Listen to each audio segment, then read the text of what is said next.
Hi, it's Lee. Welcome to another Learn English with Lee grammar video.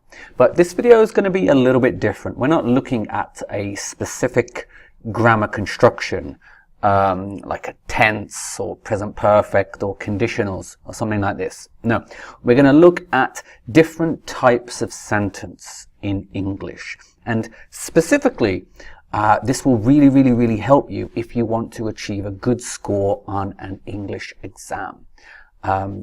Basically, I'm thinking here about IELTS. So if you need to get like IELTS 5 or above, then this is the perfect video for you. So what is it? What are we talking about? So this video is an introduction. Okay, that's important. It's just an introduction. It's not the complete topic. It's an introduction to complex sentences. Okay, so a lot of students, number one, need to know the meaning of the word complex. Complex is like complicated. Okay, but the problem is a lot of students think, a complex sentence just means a difficult sentence, like a long sentence or a sentence with some very high level vocabulary. No, this is not true. When it comes to grammar, the phrase complex sentence has a very specific meaning. And it's very important for you to know what that is. So in this video, we're going to look at what this is and how you can make good complex sentences. Okay, so complex sentences. Why are they important? Why am I making a video on this topic, and why are you sitting there watching this video? All right, why are they important? Well, it's a natural feature of native speaker English. Okay, native speakers, we don't think about the grammar actually, but we just naturally make the most natural sentence. And depending on the situation, these sentences will usually be complex, actually. So a native speaker has an ability to make complex sentences very easily and very naturally. So if you want your English to sound more natural, complex sentences are a very important part of this. Okay, also, they make it's easier, it makes your English sound more natural because it makes it easier to express more difficult ideas with more detail, more information. So you can have one sentence with 3 pieces of information instead of one sentence. Okay? And specifically, as we just discussed, exams like FCE, so that's the first certificate, CAE, Cambridge Advanced, and IELTS specifically look for complex sentences when they assess your level of English. So in the writing, in the speaking, they think, where are the complex sentences? How many complex sentences are there? How many different kinds of complex sentences are there? And this is how they this is part of how they give you your mark. But you don't actually have to take my word for that. Let me give you a tip. Okay, so specifically if you want to get a good IELTS score. All right, so go to a search engine, Google, Bing, Yahoo. I use DuckDuckGo. Okay, and then type in, so we'll go for IELTS, which I spelled wrong, very good. So IELTS, we'll say writing task 2, and then type in band descriptors. Okay, so IELTS writing task 2 band descriptors. Okay, and then you can either do it on the images, you get something like this, or you can just access the PDF. And we have, so you can see it's from the British Council, it's from Cambridge. Okay, so Cambridge runs the IELTS. So writing task 2 band descriptors, this is what they look for to give you the band, to give you your score. Yeah, so if we look, they look at 4 categories, and we are looking at grammatical range. Okay, range means a variety of different things, so grammatical variety. Yeah, so if we go down and look at 4, okay, Nobody wants 4. People, to study in a university in the UK, you usually need 5 or 5.5. Okay, so let's look at 4. So we look at the grammar column. Okay, so it says here, uses only a very limited range of structures with a rare use of subordinate clauses. What the hell is a subordinate clause? We are going to look at that in this video. Subordinate clause basically means a subordinate clause is the small part of a complex sentence. So band 4 is basically saying rare use of complex sentences. So a band 4 writing will only use complex sentences like not very often. Yeah. But if we move up a band and we look at band 5, okay, so we can see right here, attempts, so tries to use complex sentences, but you make mistakes with them. Okay, so you can make mistakes, that's fine, and still get a 5, but you notice the difference between band 4 and band 5. Band 4 IELTS, people don't really use complex sentences. Band 5, they use complex sentences. Yeah, but you can make some mistakes. Yeah, and then you can look at this yourself later, but if you look at 6, then it says uses a mix of simple and complex forms. Band 7 uses a variety of complex forms. So you can see simple sentences, complex sentences. This is something which in writing and speaking they specifically look for if you want to get band 5 or above. Okay, so that's enough for introduction. I think let's get to it. So we got actually 4 different types of sentence in English. So from the IELTS band descriptors we just looked at, we've got simple and we've got complex. So that's 2. Okay, so simple sentences are the most simple, like the easiest form. We've also got something called compound sentences. Then we have complex sentences, and the final one, like the superstar gold medal, compound complex sentences. So it's a combination of the compound and the complex sentence. Okay, so let's break this down a little bit. Okay, so before we jump to complex sentences, we need to start at the beginning and ask ourselves, what is a simple sentence? Well, a simple sentence is a sentence with one clause. Teacher Lee, what's a clause? Good question. Well, a clause is a part of a sentence which has a verb in it. Okay, so a simple sentence is one clause. Okay, so a clause has a verb in it. So 2 clauses, 2 verbs. So 1 clause, 1 verb, 1 sentence, 1 verb. Okay, so a simple sentence is only 1 clause. Okay, but okay, so get ready. We're going to talk some good grammar here. There are 2 different types of clause. Okay, there is an independent clause. Sometimes we call this the main clause. Okay, and we call it an independent clause because it expresses a complete thought. The second kind of clause is a dependent clause, or in the IELTS band descriptors that we looked at, they call it a subordinate clause. Okay, and this expresses only part of a thought. Okay, so an independent clause, like an independent person, can live on their own. Okay, a dependent clause cannot live on his own or her own.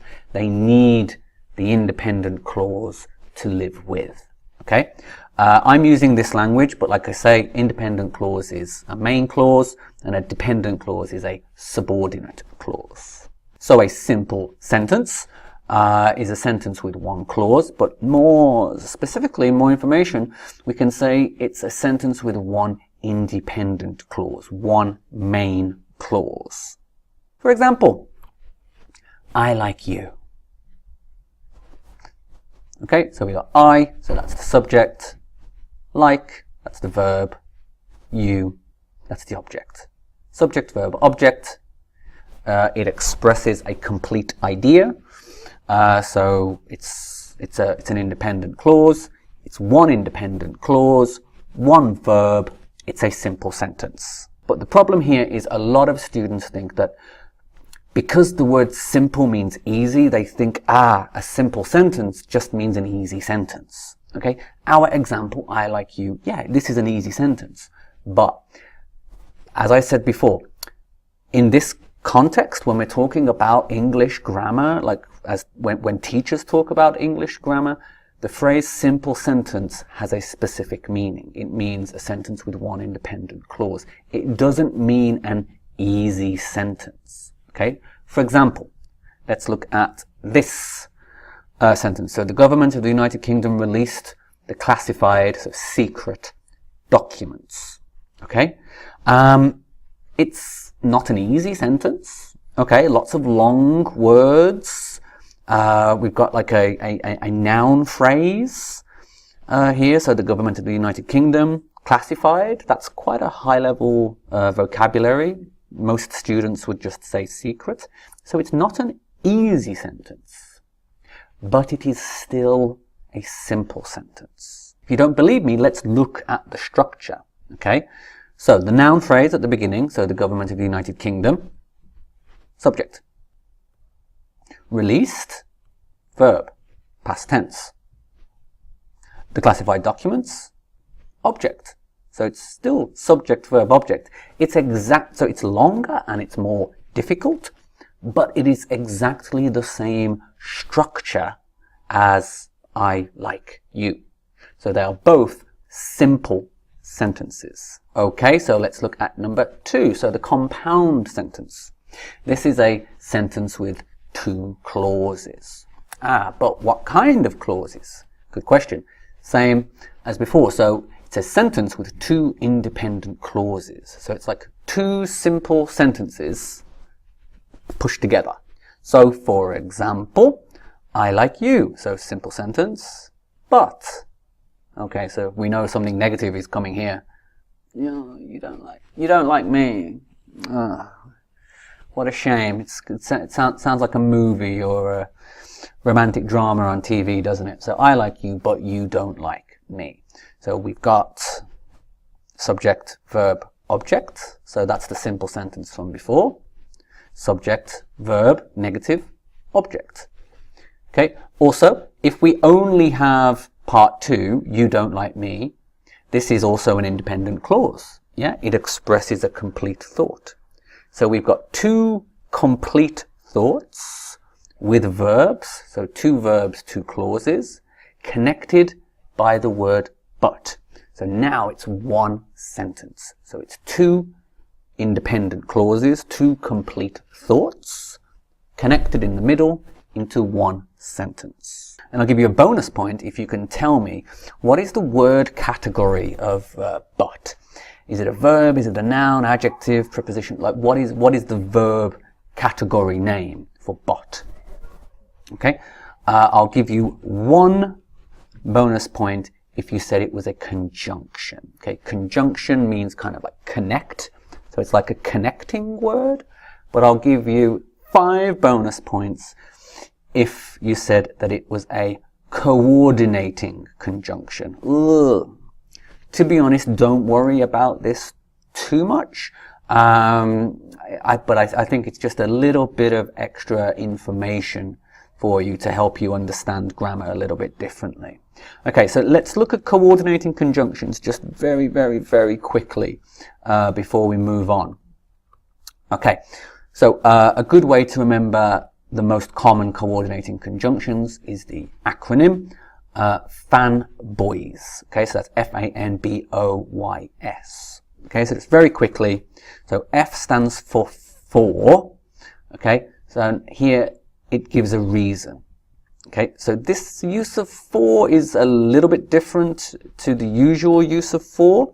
Okay, this is quite old-fashioned. So he doesn't drink or smoke, for he is very healthy. Okay, so we've got doesn't drink, verb, is, verb, so 2 verbs, 2 independent clauses, so it's a compound sentence. And here for kind of means like because. So he doesn't drink or smoke because he is very healthy. Okay, so yeah, that, to be honest, this use of for is a little bit old-fashioned. We usually only use for these days with a noun or a noun phrase. So, for my sister, something like that. So I'm just giving you this extra information. To be honest, we don't really use for like this that much anymore, unless we are trying to be very formal. Okay, A, easy one, and, okay, we know this, so it connects non-different, so same ideas. So he drinks and he smokes. So part 1 is positive, part 2 is positive, so and connects two positives or two negatives. Okay, N, nor. Okay, so this connects non-different, so similar to and, but they must be negative ideas. Okay, so for example, she doesn't drink, negative, nor does, so slightly different grammar there, nor does she smoke. Okay, so you need to be careful when you use nor, because you have to put the nor does, yeah? So she doesn't drink, nor does she smoke. So these are two negatives connected together with nor. B, easy one, but connects different ideas. So, you know, this, the opposite of and. So she drinks, but she doesn't smoke. So positive verb in the first clause, negative verb in the second clause. O is or. So it gives an alternative idea. So every day he drinks, okay, or he smokes. So one or the other. Okay, Y is yet. So this gives an exception to the rule. So like a different example from the rule. So she smokes and drinks. Okay, so this makes sense. Yet she doesn't like it. So it's kind of similar to but in many ways. I'll explain these in more detail in another video. I'm just giving you this information here to give you more information about the 4 different types of sentences. Yeah, but the idea is that it's giving an exception, whereas but is more general. Okay, and the last one is so. So it's a consequence. So like a result. So she doesn't like it. Okay, so she is trying to stop. Okay, so the second thing is a result of the first thing. So it's she's trying to stop, she doesn't like it, connected by so, coordinating conjunction, one compound sentence. Okay, sorry that took a little bit long. Like I say, I'm just giving you all of this information. So when we move on to complex sentences and complex compound sentences, you really have a good understanding of what's necessary here. So you'll have a really good understanding of English grammar. But now, time for the main show. Okay, introductions are all done. This is what you're here for. Okay, complex sentences. This is the thing you need for your writing and your speaking to get IELTS 5 or above.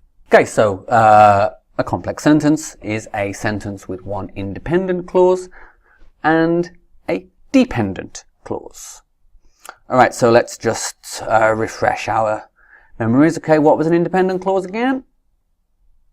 That's right, it expresses a complete thought. So another word for this is the main clause.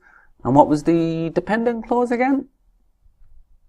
That's right, it expresses part of a thought. It can't live on its own. Okay, otherwise known as the subordinating clause. If you go back to the IELTS public descriptors. So let's look at some examples of independent clauses, complete thoughts. So we've already looked at simple and compound sentences. So things like I like you, they have moved house a lot. So present perfect independent clause, or the dog bit the cat. Okay, past simple. Okay, so we know these quite well already.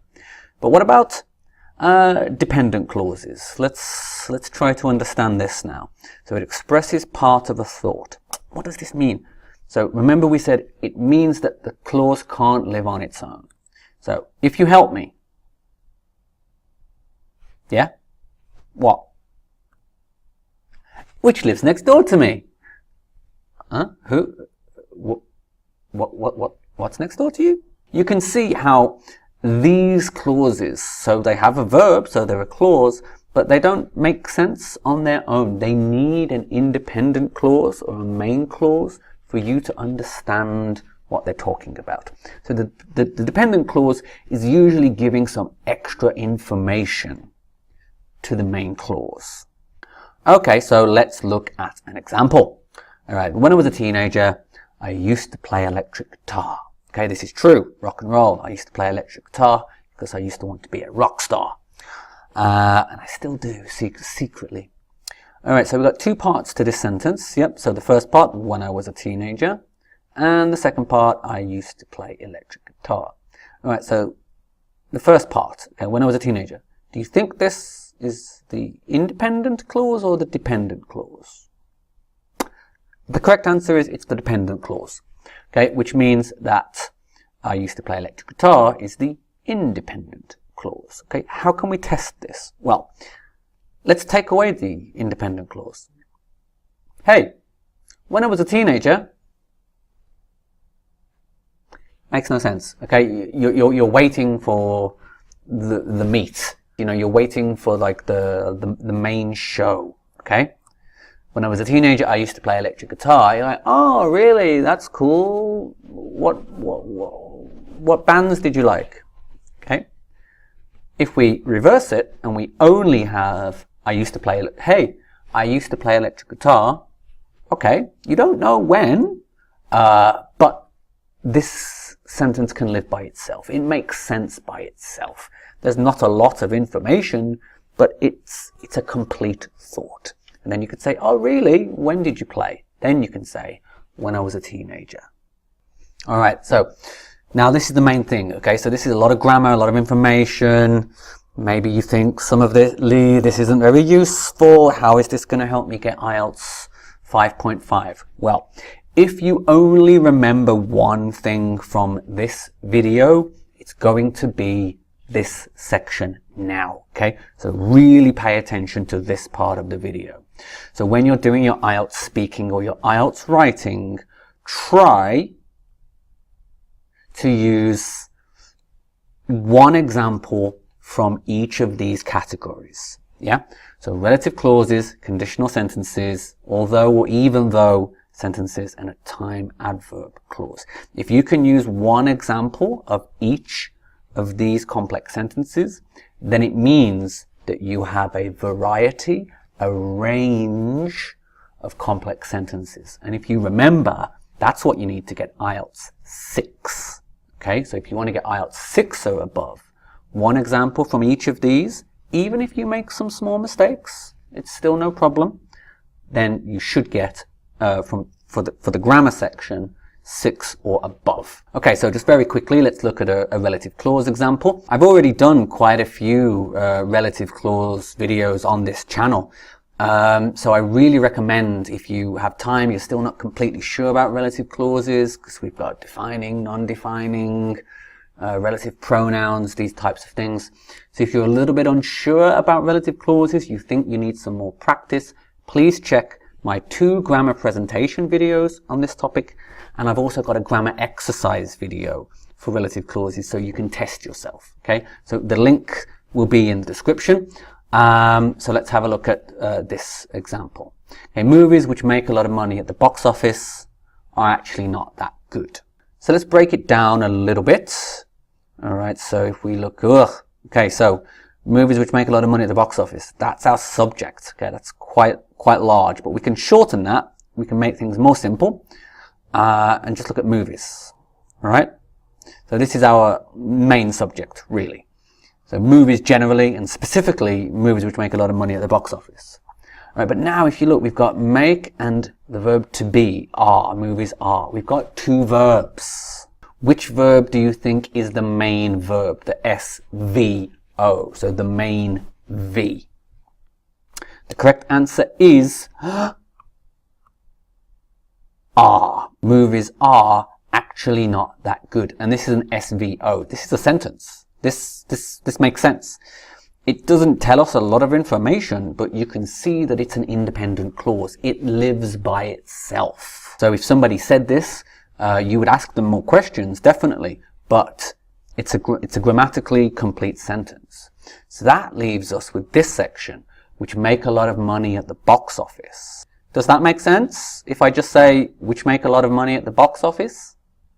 No, it doesn't. So you see how it's a dependent clause. It's a subordinate clause. It needs the main clause to make sense. And again, we can show this here. Movies are actually not that good. Really, Lee? Well, what kind of movies? Like this. But if I'm talking to you and I just say, which make a lot of money at the box office, you're like, what box office? Are you talking about movies, Lee? Like, so you can see how for the complex sentence we've got the independent clause and the dependent clause working together. But another common example is a conditional sentence. Okay, so we've got zero conditional, first conditional, second conditional, third conditional, and mixed conditionals. Again, I've done some videos on conditional sentences on my channel already, some grammar presentation videos, and I'm going to do some grammar exercise videos for conditionals soon as well. So again, if you have any kind of doubt, especially with second and third conditional, which students often make mistakes with, then please check those videos. So let's look at a quick example here. So if Elsa doesn't book the restaurant, we can't have a party. So my question to you is, so we've got part 1, part 2. So we've got doesn't book, verb, and can't have, verb, 2 verbs, good. But which one is the main clause, the independent clause, and which one is the subordinate dependent clause? Okay, I'll give you 3, 2, 1. The main clause is we can't have a party. And this is the main clause because if I only say, if Elsa doesn't book the restaurant, it doesn't make sense. Again, we can test this. We can't have a party. Like, oh, what, really? Why? I thought I've booked the entertainment. So this sentence makes sense, even though I need to ask more information. But if we say, if Elsa doesn't book the restaurant, this doesn't make any sense. You know, you need the main clause for this to make any sense. You can't have a conversation if you only say this part. Okay, so another quick example is an although or an even though sentence. Again, in my experience, this is a grammar topic which when I hear it from students, especially in exam speaking practice, it just sounds really good. Again, so if we look at our example, so even though he has a degree from a well-known university, he can't seem to find a good job. So if we look, we've got in the first part, we've got has, verb, and in the second part, can't seem, so negative verb. Okay, so quick quiz. So which part, so before the comma or after the comma, is the independent main clause? Okay, 3, 2, 1. The main clause in this example is after the comma. It doesn't need to be. We can change it. We can say he can't seem to find a good job even though he has a degree from a well-known university. Okay, so it's not about is it the thing before or the thing after the comma. It's really about the meaning. And the meaning here, he can't seem to find a good job. That kind of makes sense by itself, right? Which means even though he has a degree from a well-known university, by itself doesn't make sense. Again, we can test this. He can't seem to find a good job. Well, that's life, isn't it? Even though he has a degree from a well-known university, what, does he have some problems? Again, independent clause, complete thought. Dependent clause, incomplete thought, part of a thought. So one other type. Again, these are just my 4 examples. There are other types of complex sentences, but as a piece of, just a really good piece of advice that I can give you to try and remember to use complex sentences in your speaking and writing, especially for IELTS, is just to remember relative clause, conditional, even though, and time adverb clauses. A good example of this is the example that we looked at with my electric guitar. when I was a teenager is a time adverb clause. Okay, so another example. While I was running to catch the bus this morning, comma, I slipped over and hurt my ankle. Okay, again, we can change that. We can say I slipped over and hurt my ankle while I was running to catch the bus this morning. Okay, so it's not about is it the thing before or the thing after the comma. It's about the meaning. Okay, but what do you think here? So we've got part 1, part 2. Which part do you think is the main clause? I'll give you 3, 2, 1. You should get this by now. The main clause, the independent clause, is I slipped over and hurt my ankle. And while I was on to catch the bus this morning, try saying that 3 times fast. That's quite difficult. Is the independent clause. Let's do our test. I slipped over and hurt my ankle. He's like, oh no, really? Oh, why? When did that happen? And it makes sense. You need more information, but it makes sense. While I was running to catch the bus this morning, yeah, what happened? Did something happen to the bus? Did something happen to you? What happened? Okay, so that's a very good example of a time adverb clause. Okay, so just very quickly, the last type of sentence is a compound complex sentence. So you can probably guess that it's just a combination of a compound sentence and a complex sentence. Okay, so it's a sentence with 2 independent clauses and a dependent clause. Okay, so for example, so I tried to put the tickets just after you told me about the show, but they had already sold out. Okay, the vocabulary here is very easy, right? You know these words, okay? But as a native speaker, I've put them all together in one sentence, so it sounds very natural. So sounding natural isn't about the most amazing vocabulary in the world. It's just about using simple words, easy words, but in a natural way. So let's look here. So we've got, I tried to book, so try, that's one verb. Told me about the show, but they had already sold out. So we've got 3 verbs there, so 3 clauses. So what do you think the first main clause is? Okay, again, you should be good at this now. So I'll give you 3, 2, 1. The first main clause is I tried to book the tickets. Okay, this is a complete thought. All right. What about the second independent clause? If you've looked very carefully, you've noticed the word but, which means but they had already sold out. There's our compound sentence. I tried to book the tickets, but coordinating conjunction, they had already sold out. So I tried to book the tickets, but they had already sold out. That makes sense by itself. So our dependent clause, our subordinate clause, just after you told me about the show. By itself, this doesn't make any sense. Again, we can test this. We'll do our little example. So there we go. So I tried to book the tickets, but they'd already sold out. Ah, that's life, isn't it? Just after you told me about the show, what? Did you meet somebody interesting? Did you have an accident? What? Did you get something to eat?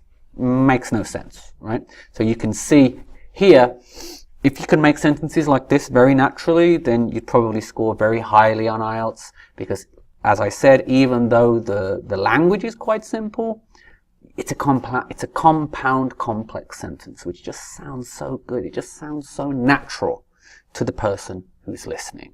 Okay, there we go. So a lot of information for you there. So parts 1 and part 2, so simple sentences and compound sentences. I think it's useful. It's good information for you to know, like a bit of background. But the main thing is number 3, the complex sentences. That's what you 100% need if you want to achieve a good score in your exam, a good score in your IELTS. So if you like this video, if you think this video has been helpful, then of course, please subscribe. I make these videos for you. So just let me know that you like them. So like the video, comment, subscribe, share the video, all of those kinds of things. And if you do that, you'll make me feel really happy, and I'll keep making videos for you. All right. So thank you very much for watching. See you next time.